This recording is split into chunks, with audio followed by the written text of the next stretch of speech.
Oi, tudo bem, pessoal?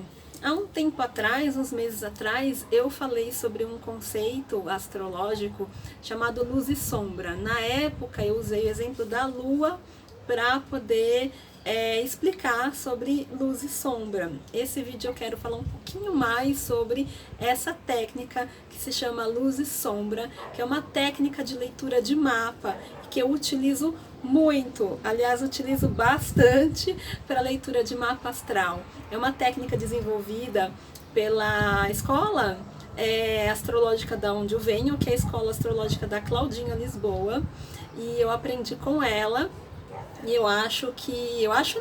eu tenho certeza que é uma técnica onde a gente consegue enxergar muita coisa, muitos bloqueios, pelo menos eu já uso com esse viés de identificar os bloqueios, os traumas, questões escondidas que a pessoa tem na sombra e que ela até sabe, mas ela rejeita, ela resiste, né? Tem uma certa resistência e é uma forma de a gente trazer a luz e integrar no ser do indivíduo. Bom, bem rápido, como que eu faço?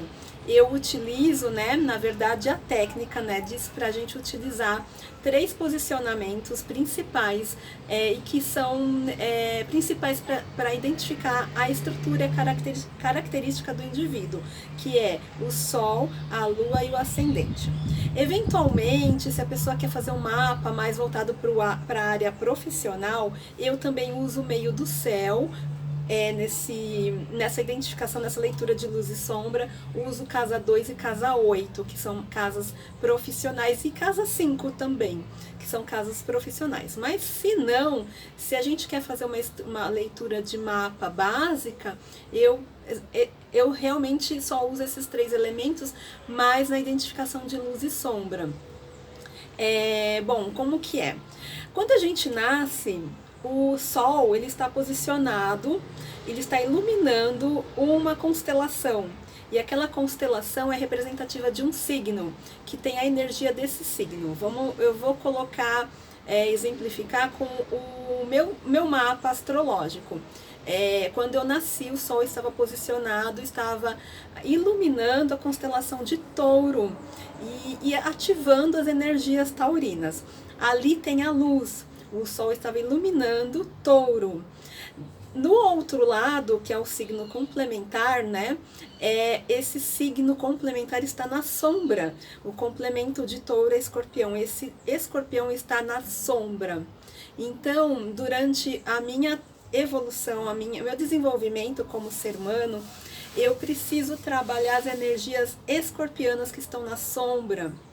E a energia escorpiana, por exemplo, é uma energia de desapego, é uma energia espiritual, é uma energia emotiva, que geralmente os taurinos não têm. Os taurinos precisam desenvolver toda essa questão para sair da...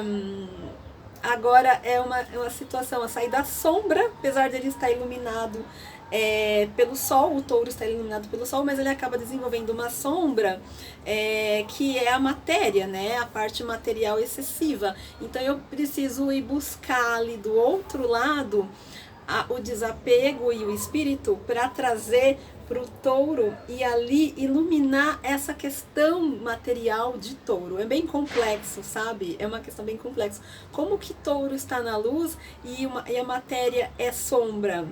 É porque acaba se transformando, se você não ativa o que está escondido lá em Escorpião, essa característica taurina, ela acaba se transformando na sombra do indivíduo e ela acaba sendo prejudicial. Então eu preciso buscar do outro lado que está escondido, não que o que está na luz, na sombra seja ruim, não, ele está escondido, ele está numa penumbra, né? E ali precisa trazer a luz para eu amenizar e para eu integrar nessa matéria, nessa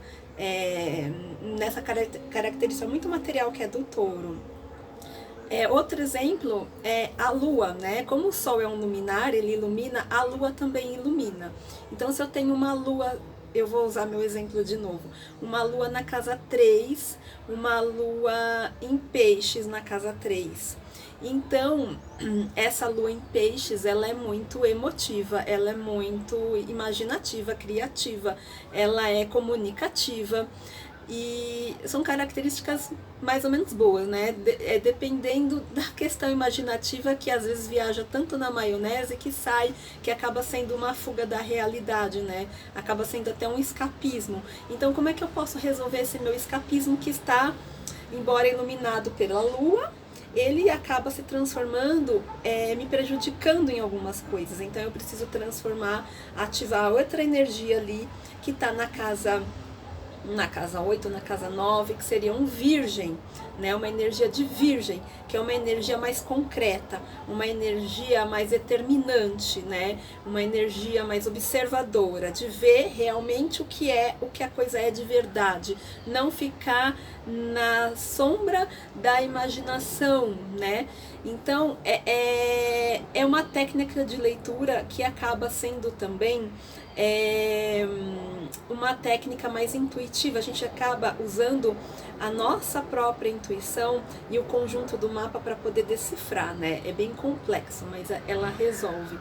E agora, por último, o ascendente. O ascendente, por si só, ele não é um luminar, mas como o ascendente, pelo movimento de rotação da Terra, quando a pessoa nasce, no movimento de rotação, eu tenho um signo que está na casa 1, que é a casa do ascendente. Esse signo, pela rotação, ele vai subir para o horizonte e para a casa 12, e vai ser iluminado nessa casa 12, né? Ou nessa casa 1, ele acaba sendo iluminado pelo horizonte, pela luz do sol, pela luz do dia. E esse signo é uma luz, ele está na luz. Então eu preciso trabalhar às vezes a energia do signo oposto, que está na casa 7, que é a casa do descendente, que é a casa do outro. Aí eu trabalho com projeções, tá? Com a minha persona, o que eu sou e o que eu projeto no outro, né? Então eu preciso trabalhar agora o outro, está na sombra, né? Que é a minha sombra que eu projeto no outro. Então é uma questão bastante interessante, bastante complexa. É a leitura mesmo. A leitura do mapa, né? Como eu digo, tem as suas técnicas, essa é uma técnica, mas tem muito da intuição de quem está lendo, né? Do astrólogo, né?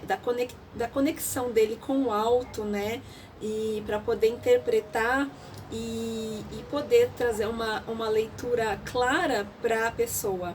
Muitas coisas, quando a gente está lendo, né, o mapa, eu costumo fazer um relatório antes, né, do que eu li, mas muita coisa acontece, a gente interpreta mesmo na dinâmica com a pessoa, né? Quando eu estou lendo para a pessoa e naquela dinâmica daquela conversa acabam surgindo questões e às vezes eu preciso usar a técnica de acordo com as indagações dessa pessoa para poder decifrar e para poder trazer uma solução para o problema dela. Muitas vezes, eu vou dizer até na maioria das vezes, a minha interpretação é para sanar bloqueios e traumas e questões que a pessoa tem com ela mesma ou na projeção, na projeção com o outro, né? E acaba servindo de base para uma cura terapêutica, né? Para um trabalho terapêutico, né? A gente identifica através dessa técnica o que é que está bloqueando a energia, né? De repente ela não consegue um emprego, ela está descontente profissionalmente, e aí na leitura, usando já ali o meio do céu, eu vou conseguir entender o que está bloqueando essa fluição dessa energia, que ela não consegue destravar essa parte, e ela pode trabalhar isso terapeuticamente. Em termos de relacionamento, a mesma coisa, de repente tem ali um bloqueio em termos de relacionamento e você precisa trabalhar, né? E é isso, é um pouco disso que eu queria trazer, é um pouco complexo, mas essa técnica de luz e sombra é bastante eficiente e eu gosto demais, né? Até porque é uma forma de autoconhecimento, é astrologia integrada com autoconhecimento, né? Com o ser, tá bom? Um beijo!